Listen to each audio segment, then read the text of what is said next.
Welcome back to my final episode of Strive's Talking Points before the weekend comes out. I don't know what order I'm going to release these, but hey, whatever. You never know. It's a brave new world for me. And before I begin, I'd like to say please feel free to like, share, comment, subscribe, or dislike the video because I'm not in charge of you. I'm just trying to have a conversation. And my final story will be this from the Writers Guild of America East.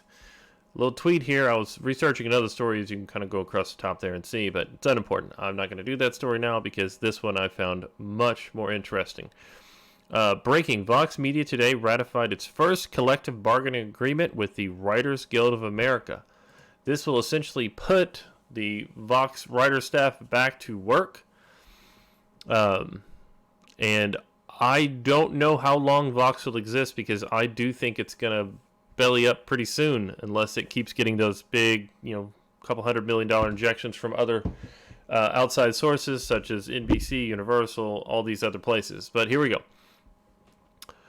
New York, June 14, 2019. Vox, home to Curbed, Eater, Polygon, Recode, SB Nation, The Verge, and Vox.com, today ratified its first collective bargaining agreement with the Writers Guild of America East. Vox Media's 350-member unit began bargaining the first contract on April 2018. The campaign to win a contract included one-day walkout on June 6, 2019, and a petition signed by over 450 guild members working in the scripted film and television that was hand-delivered to management at the bargaining table. The contract was settled after a 29-hour marathon bargaining session. Now, we're going to go through the inclusion stuff here, as I know a lot of people won't read this. You'll only get a couple of pieces here and there, or anything at all. Vox is going to tell you how great they did. But I want to go through some of this with you. And keep in mind, Vox was complaining about their reporters not making money, even though it's a $1 billion company, valued at $1 billion. And I think that only comes from the outside investment from hundreds of millions of dollars that have been pumped into it from outside sources. Now, here you go. The 3-year agreement includes a $56,000 minimum, except for exempt employees, a $53,000 minimum for overtime eligible employees, plus 6-tier minimum wage scale by job category. So, exempt employees are generally considered managers. These are people who don't get paid overtime. And for regular hourly employees, a $53,000 minimum, and those employees are also eligible for overtime. Vox will now be paying above board on wages all across for everything. And then they're going to go over some of these different retroactive raises. We're going to skip that first one. Employees who earn less than $95,000 will receive a 3.5% raise in the first year of contract and a 3.25% raise in the second year of contract. Employees earning above $95,000 will receive increases of 3% the first year and 2.75% the second contract year. In the third year contract, employees who earn less than $98,100 will receive a 3.2%, and employees who are above $98,100 will receive a 2.75% raise. The company will provide health benefits for part-time employees who work 20 hours or more per week. 16 weeks of paid paternal leave, 4 weeks of paid leave to care for an ill family member, immediate family member, 10 days of bereavement leave, with an additional access to unlimited PTO, paid time off. I need to go work for Vox now. Start out pretty good and then double it up. The company commits that 40% of people in the application pool to make it beyond the phone interview stage for the hiring process will be from underrepresented backgrounds. There you go. Diversity is now written into the contract. This will be 50% for the highest paid, most senior positions. And by underrepresented, that does not mean at the company. That means not in media, not in any of that. It just means the underrepresented group that they choose. So it's going to be very much an oddball to see that. I don't know how that would affect overall, but there you go. Language ensuring the company will honor preferred gender pronouns and provide access to gender-neutral bathrooms. Now, uh, gender pronouns, I think you would have to wear a name tag, because I've seen some of the stuff come out of New York. That's not really a joke. That doesn't make a lot of sense to someone from the South or from anywhere else in the country. We really only see a handful of colleges with this, and then it's on the extreme coasts. However, gender neutral bathrooms, just if your office has 300, 400 people, you should just have single bathroom stalls, 2 or 3 per floor, and call it a day. Take the signs off so that everybody uses whatever they want. Each vertical will maintain and regularly distribute a policy to promote diverse sourcing and freelancing bylines. Total elimination of forced arbitration. That is something that most companies need to push into their thing. This arbitration clause that these media and tech giants get, basically make it so that they can do whatever they want and you have no recrimination. Recuperation time, when employees work unusually long hours of 6 or more days in a row on a company holiday, or when they travel for work on a regular day off. This time will be separate, apart from paid time off. Extra days off for traveling for your job. Total elimination of non-competes for current employees going forward. The company will have the opportunity to negotiate non-competes for new hires earning more than $150,000 a year, and the union will have to constitute any such agreement. That's a nice new hire. I guess they're going after how management works. When the company sells employees' editorial content to a third party, the employees who were significantly involved in the creation of that content will share in the revenue pool equal to 4% of the purchase price, up to a total pool of $75,000.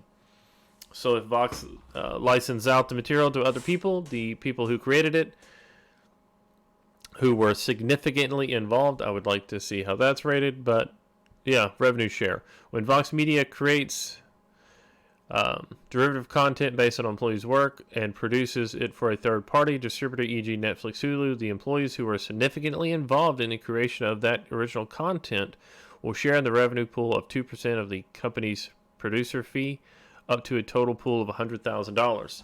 So if they take a writer's content and turn it into a show or a video on Netflix or Hulu or some digital format, they will now get revenue share.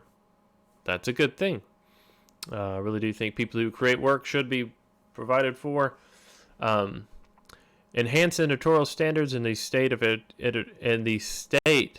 enhanced editorial standards that state the editorial content creators will never be forced to work on anything over which advertisers have approval. So basically, if an advertiser could approve it, the editorial standards, they can't be forced to work on something that an advertiser could approve. So if you are creating a project and advertisers don't like it, you don't have to do it. I'm assuming you would still get paid for it, but taking advertisers out of the content, especially for a large media company, that's going to be overall bad for Vox, good for the staff. However, taking away advertisers' approval will pull back advertisers. All temporary employees will be in the bargaining unit and can be temporary for no longer than 1 year and 2 weeks. That is a very long temporary employee stat. I can't imagine going to work for a company as a temp employee and working there for a year without being hired. Generally, I would think of temporary employees as 3 to 6 months kind of deal, seasonal help maybe. But hey, protection against the company laying off unit members and replacing them with contractors. Also, I do believe that's a very good thing. Termination and severance language that includes just a clause and minimum of 11 weeks severance for layoffs. 11 weeks severance for 0 to 3 years service time, plus 1 additional week per year of service, capped at 18 weeks. Union security. A full description of the contract will be highlighted here. I'm not going to do that. And then we're going to break down The statement continued, "We are particularly proud of the diversity language in our contract. The company commits that 40% of the applicant pool who make it beyond the phone interview stage for open bargaining unit positions will be from backgrounds that are traditionally underrepresented in journalism. That figure will be 50% for the most senior roles in the union. The company will set aside $50,000 annual budget for a union subcommittee devoted for improving diversity and equity in our company." That is the only purpose now of this whole Vox Media, is to be a diversity template, or possibly they're essentially forcing diversity into the company. So underrepresentation in journalism in a population that is 60% one group, 10% or 13% another, and then 30% mixed other races. This will basically limit their hiring abilities. They're going to basically focus only on hiring various minorities, because I don't believe that they will be able to continue that. This will probably be negative overall for women, because underrepresented in journalism, there are a lot of women in the field, and I do feel this may push back against them at some point. We achieved the contract that over the past year and a half at the bargaining table, leading up to the largest walkout in digital media history. Just as we stood in solidarity to demand better working conditions and fair wages, we are heartened that the future of digital media unions will continue to build on our gains. This historic contract could not have been possible without the immense support of our fellow writers at the Writers Guild, members in digital media and beyond. We stand in solidarity with digital media workers everywhere who are organizing their shops, bargaining contracts to secure a better future for everyone in journalism. Together we bargain, divided we beg." That is very interesting. Now, I would like to real quick